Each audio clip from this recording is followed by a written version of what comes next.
From the home office in Easton, Pennsylvania, Michael R. asks, "Hi, Matt. I hope you raised the money for your kids' dance team.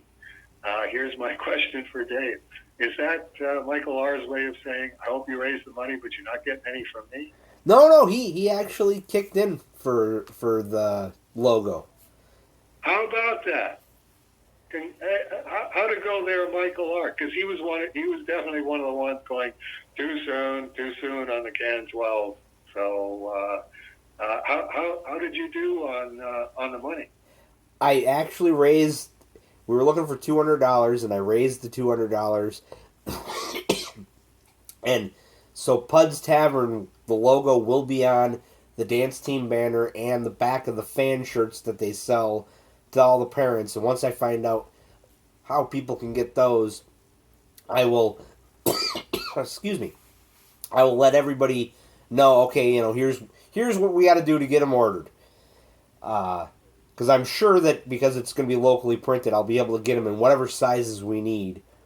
Because somebody did ask, well, can we get them in human sizes? Because obviously it's a dance team. They're going to print T-shirts for teen girls. It's like, yeah, no, it's actually for the quote fans, because it's another fundraising opportunity.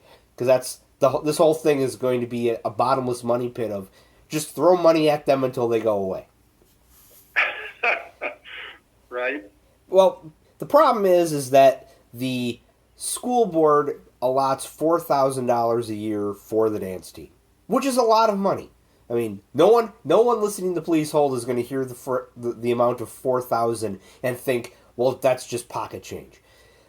But right. The problem is that the dance team's operating budget, which is the cost of competitions, the cost of costumes, the cost of everything associated, or choreography and everything that goes with it, is like $9,100.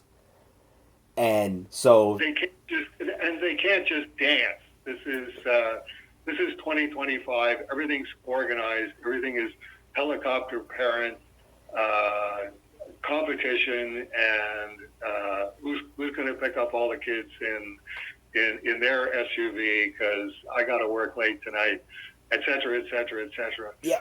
Teenage girls used to just get together in their basements and put the songs that they liked on the record player and dance up a storm and try not to annoy Dad. No, we can't do that anymore. Sorry. Crusty old fart interruption. Well, Paula got into it with somebody she works with because the person she works with was like, well, dance isn't a sport. And it's like, well, technically it is. It's a form of gymnastics. And the dance team dances at halftime of every basketball and football game. And that's part of it. And they actually bring in like Broadway level choreographers to help choreograph the dancing, because they do compete against other schools, and they've gone to state the past 5 years. I don't know that they've won the past 5 years, but they've qualified to go to state, which is it's not as good as winning state, but it's still up there type thing. And I of course went to my employer and went, hey, you guys want to kick in to get your logo feces on this T-shirt? Because they'll slap their logo on anything, and the answer was, well, work's kind of slow, and we don't know if we can justify spending $200. I'm like, well, I was kind of hoping you guys would spend $200 for all 21 girls and just only pay to have your logo as the only one on the shirt. And the head of HR kind of looked at me like, yeah, no, we normally would think about doing that, but not now. And that's when I went. Yeah. I went, well, I could throw this out to the Amok viewership. And I could say, okay, guys, this is going to be on the level of Fight Like an Aardvark for the New York JCs. It's going to be a weird Cerebus adjacent memorabilia merchandise thing that you're going to come across on eBay in 20 years going, what the hell is this? Future fans are going to be going, what? And I Pud's Tavern, because Sean Robinson one time sent me a email, and in the email was an attachment of all the fonts that you and Gerhard used in the production of all the phone books. Right. And I went, I have the Jaka's Story font. I could make it Pud's Tavern, and then I went into the phone book and found the image of the sign from when Cerebus first shows up at the beginning of Jaka's Story, and it's the ale mug, and I'm like, okay, I can digitally cut this out, and okay, and I put it up as on the Cerebus Facebook group of, hey guys, I'm needing to raise money for my kids' dance team because the school gives half the money that they say they need, and we need to make up the other half. And if we can raise $200, we can put this on the shirt, and it'll be hilarious. And Margaret immediately commented of, you really should use Bucket. And I'm like, but it's not Bucket. Bucket isn't for isn't for like 100 issues, There's that part of me going, yes, Bucket. Bucket totally makes sense. And there's a part of me going, well, for the historical accuracy, it really should be the ale mug, because the ale mug is what, was the tavern logo for every tavern from Pud's to the end of the series. And, right. And then I'm going, okay, is there even a good image of Bucket? And I was looking through, and I found the page where it's half of the bucket at the edge of the panel border. And I'm like, all right, cut the bucket out, put it into my Photoshop knockoff, flip it, copy it, and paste it so that there's line the two sides up. And I'm like, okay, it does look good, all right. And so now I'm letting the guys that kicked in the $200 vote, and with 5 votes in, Bucket is winning at a rate of 4-1. So good call, Margaret. So if there's still a couple stragglers that haven't voted yet, so if they hear this and they want to kick in their 2 cents, otherwise I'm probably going to go with Bucket. And if somebody goes, well, then I want my money back, okay, then I'll probably go with the ale mug. I mean, visually the ale mug is going to fill in, and probably it's going to... I know they're not going to print this to look good. They're going to print this. It's going to be some kid in the high school doing desktop publishing going, yeah, sure, here, and slap it on a shirt. Right. So, right.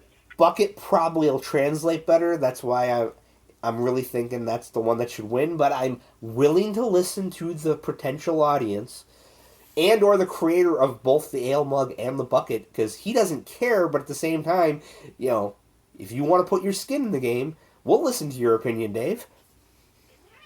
Okay, well, just going on from that, it's not the same typeface.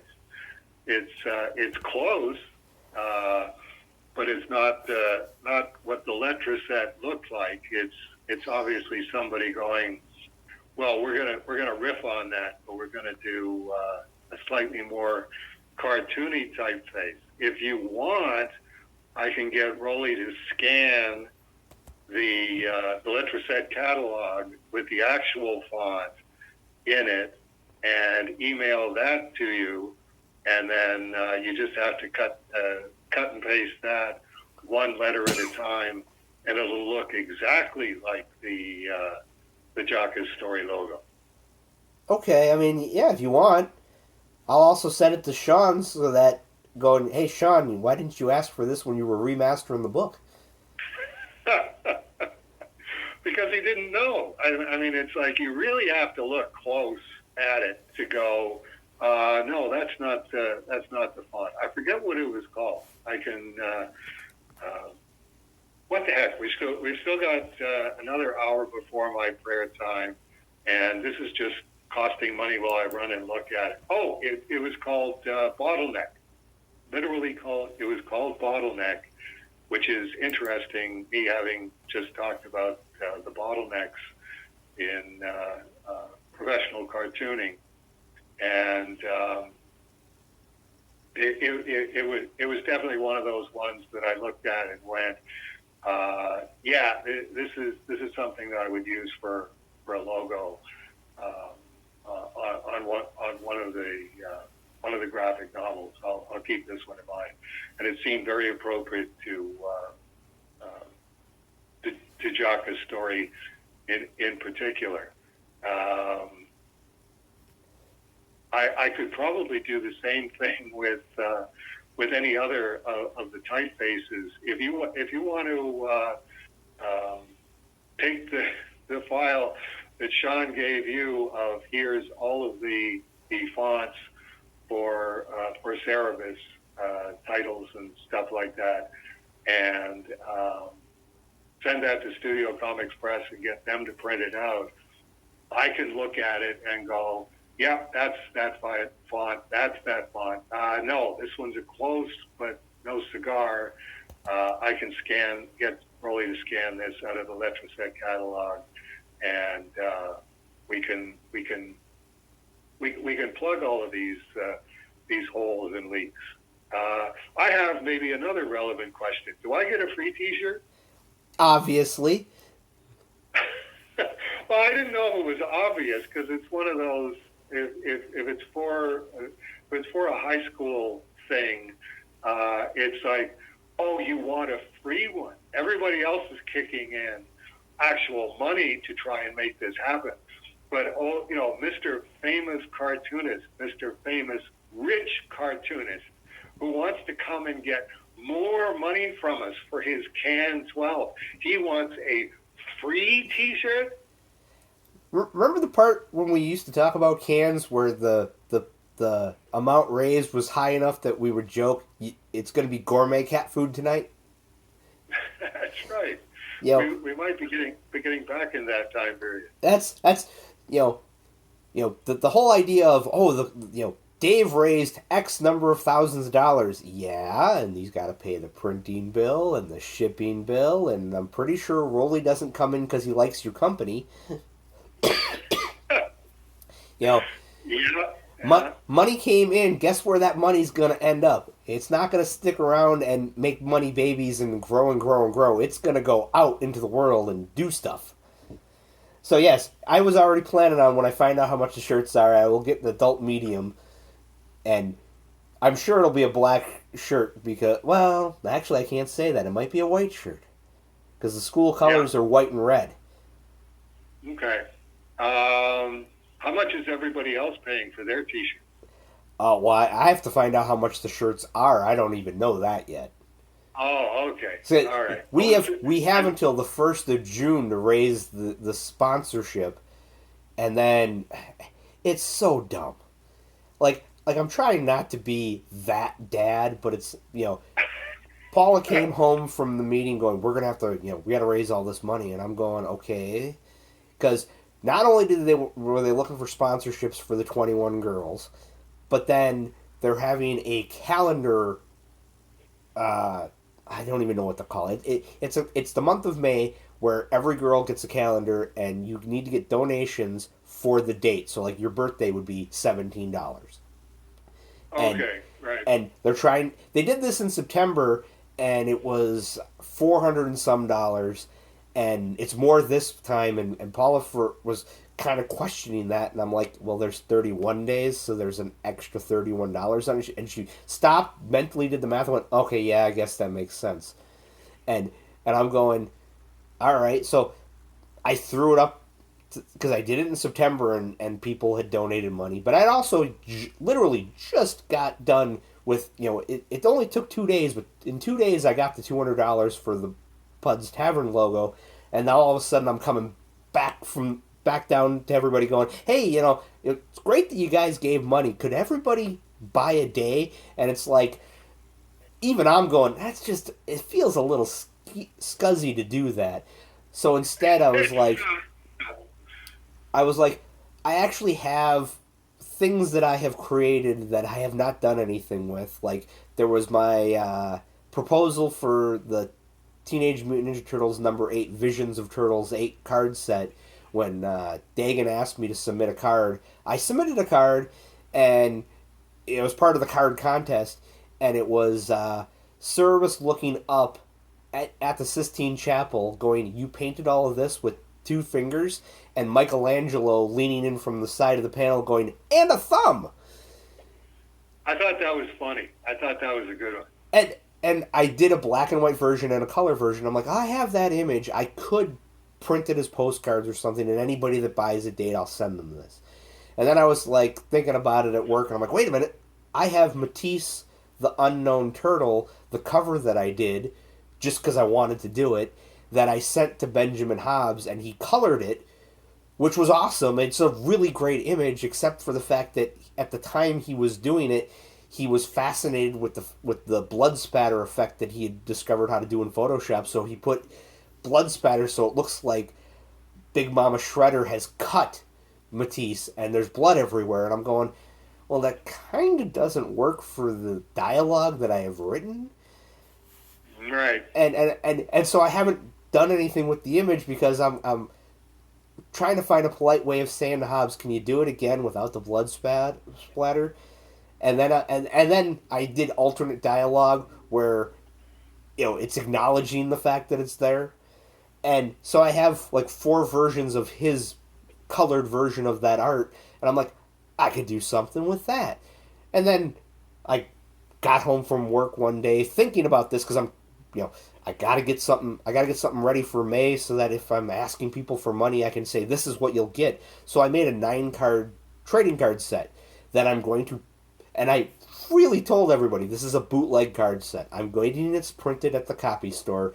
They're probably not going to be well lined up. I'm going to be hand cutting them, so they might not be all the same size. This is very 1970s comic fan. I'm going to make a comic type comic. It's very zine as far as a card set. So I have the 2 versions But remember, it's going to be hideously expensive. Well, it's. I'm just kidding. Just keep going. No, Dave. This is the part where Matt went to the copy store and said, "I need it on the thickest paper you have," and the girl said, "Oh yeah, that'll be this." And I brought my Turtles 8 card that actually made the set of it needs to be this thick, and she went, "Oh yeah, we can do that." And then her supervisor came over because she was having trouble with the computer, and her supervisor went, "We can't double-sided print that." And I'm thinking, how can you not double-sided print it? You print it once, flip it over, put it back in the printer, and print it again. But, their copy machine, it automatically folds it over to print it if you double-sided print it. And I'm just thinking to myself, I'm like, if it was self-serve and I could get it to work, I'd just get it to work. But I understand I'm dealing with the person making probably $10 an hour on the other side of the counter who does not care about me or my crap and only wants me to go away so they can go back to hiding in the break room. So I'm mentally prepared for that. So that it's slightly thinner paper, but it is double-sided, and they're like, well, and it probably won't line up, and I'm like, that's kind of given with what I'm doing. I made the front images, and it's 9 cards on an 8.5 by 11 sheet, and then I, in my Photoshop, flipped the image, put a new layer, and lined everything up so that it should line up, and it does line up. But it's the 2 Michelangelo images, black and white in color, the 4 Matisse color, and then what's the last one? Oh yeah, right. And then because I'm the world's evilest person, I put the Do Cartoon Mice Dream of Animated Cheese as a card. And it's a really beautiful card. You need a magnifying glass to read anything on it. And then I made 2 blank cards, and on the back of the cards, because I did card back, so it's got the Amok logo, the Mouse Skull Entertainment logo, the card number, and on the blank cards, the back says, Manly Matt Dow original art card featuring hand-drawn bullshit. You lucky dog, you. And it's card number unique and card number also unique. And then, because I'm me, and I'm not the smartest person on the planet, Larry Wooten, number 11, can number 11, loves his 11, because I decided this calendar thing isn't going to work. It's just, there's no way I'm going to get this to work the way it's supposed to work. People are going to try to pick numbers that somebody else has picked, and I'm going to end up juggling, to quote, make it work. $10. If anybody gives me $10, I'll send them a card set, and we'll just try to sell enough card sets. And Larry said, oh, because somebody had taken 11. He's like, well, now that 11's off the table, yes, I will buy a card set. And I'm like, Larry's a good guy. Larry always comes out when we ask for this stupid crap. So I will make 4 more cards, number them 8 through 11, and have an 11 card set with the 2 hand drawn cards. And so I went to Please Hold November 2019. And the reason why I know it's that month is because I had to look it up. The image I drew for the strip, it was 4 panels, and one of them was celebrating Jack Kirby's 102nd birthday, and it's Iguana in Kirby armor, which I'm not making this up, Dave. I know you're going to think I am. In the 70s, Jack Kirby designed the costumes for a high school production of Julius Caesar. And I found his original designs for Caesar's armor, and I took that's what the armor is. I took it, traced it out, and I colored it differently, but I put Iguana in it, and the image is Iguana in the armor, and it's Beer saying, "Hey, nice Kirby armor," and Iguana's response is, "I can't move, and I have to piss." And then the other image from that same month was my recreation of the cover of either Spawn 5 or Spawn 8, the one where it's Spawn doing the Spider-Man #1 crouch. And right. And it's Beer saying congratulations on 300 issues, and Spawn saying thanks, and then Beer going, but of course Todd didn't write, draw, and letter all 300 issues, and Spawn going, shut up. Right. So I'm like, I'll put those 2 cards because I designed them to be almost trading card size, and then I'm going, okay, I need 2 more images, and I'm like, this is Cerebus fans. Nobody wants any of my crap. They want Dave's Sim crap. And I have Dave's Boner the Runt Dog that you drew for me and sent me after stealing Boner for the rom-com, the Final Confrontation script. Right. And I'm like, I can just put that, and that works as a card. And then I did, you had sent me a cover to use on one of my mini comics, and I have never used it because I've never gotten off my butt to finish the issue that I was going to put it on. And I'm like, I'll put that on there. So it's a Dave Sim Iguana and Beer. And I'm going, that alone, I put it up on Facebook. I'm adding these to the card set if anybody is interested type thing. And so far, nobody has said they are. But I'm sure that once this goes up, people will be like, oh, yeah, I'm interested in fancy bootleg cards of Dave Sim art you can't see anywhere else. I should take it back. There was somebody who said they were interested. It was Margaret who responded, gimme, gimme, gimme, and she had already spent money, so she's guaranteed to get them. Right. But now I gotta go back to the copy store and make more of them. How many people are we talking about here? For the banner, it was only like 7 people. Right. But for the card sets, I printed 30 of the first 7 cards plus the 2 blank cards. And I'm just waiting on, people, because I'm sure that the demand is coming. And in 3 years, when I still have all these cards, I'll be like, hey, Dave, do you want something for the archive? And you'll be like, no, Matt, I'm good. You're going to have to store them in Wisconsin. We're full up here in Canada. I mean, I was gonna send you a set. Well, that's the other part of the card set is I'm offering them, and I know this is gonna offend somebody, but it was a funny gag when I thought of it. Was I'm offering them as either Jewish or Gentile, which means they're either cut or not. Oh, some honorable members. Oh, as it says in Hansard. It's one of those things that I thought of the gag, it made me laugh. Well, obviously it's funny then, and I'm going, somebody's going to come back going, that wasn't appropriate. I'll be like, but it kind of is. Oh, just tell them nothing's appropriate in 2025. Give it a break. As long as Mel Brooks is out of prison, I can make stupid jokes. Okay, so are we still going to be talking about this in the Please Hold for June? Is this like? No, I'm hoping not. Yeah. Well, I know you're hoping not, but what's the likelihood? I mean, that either I sell these or I don't, and if I do, great, and if I don't, well, hey, at least I tried. Right. I mean, and Paul is in on this. Paul is like I'm okay with what you're doing. Well, she's the way it's going to work is we're writing a check for the 400 and whatever that for the month. It's going to happen because that's the whole point is you got to collect the money and write a check. So we're writing a check. At this point, we're just trying to make the money back. Right. And the beauty of having children is that they're never-ending pits of, oh, by the way, there's this fundraiser. Okay, well, what are we selling? Well, we're selling magazines. Okay. I mean, that's when I was in school, I had to sell magazines, and I had bibliophile aunts and uncles that after one family gathering, I would be the top seller for the year. Which, okay, cool, I can do that. My problem is the kids come home and it's a catalog of Christmas wrapping paper, and I'm going, okay, I can't sell this.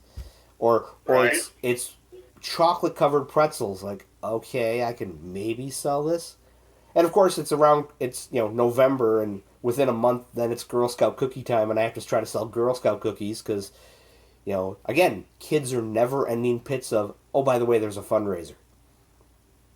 And if you're lucky, yeah, that's getting out of control now. I think. Do you agree with me that the schools are sending home too many of these? Here's what we're doing, and like they used to send home just notices of it. Now Paul is having to go to a meeting of what are we doing here? Well, the problem is it's the high school dance team, which Janice is going into high school next year, but they start the dance team starts practicing and dancing over the summer because that's when the football games start, and it's the team meeting, the team parent meeting where, okay, your kid's on the dance team. Here's all the things you have to buy because they have to have a special bag, they have to have tights, they have to have this, Right. We knew going in that there was going to be, you're expected to pay for your own kids, whatever. But then at the meeting, it's, oh yeah, by the way, we're doing, every kid's got to find a sponsor. And I'm going, what about the kids whose parents don't know anybody? What about that's where I'm trying to get my employer to be, hey, just write a big check. Because you can declare it as a donation on your taxes and get that money back. According to the dance team coach, yes, they can declare it as a donation. I'm going, good luck, it's not my taxes. Yeah, it's also 2025. We're coming up to the point where there's only so much blood that you can get from a stone, and it was zero to begin with. So how much further along are we going with this? And it's so far so good. So far so good. We're still keeping going. Okay, I think we maybe. Yeah, we've gone over on that one. I think we've gone over on now. So back to Eastern Pennsylvania. We haven't even got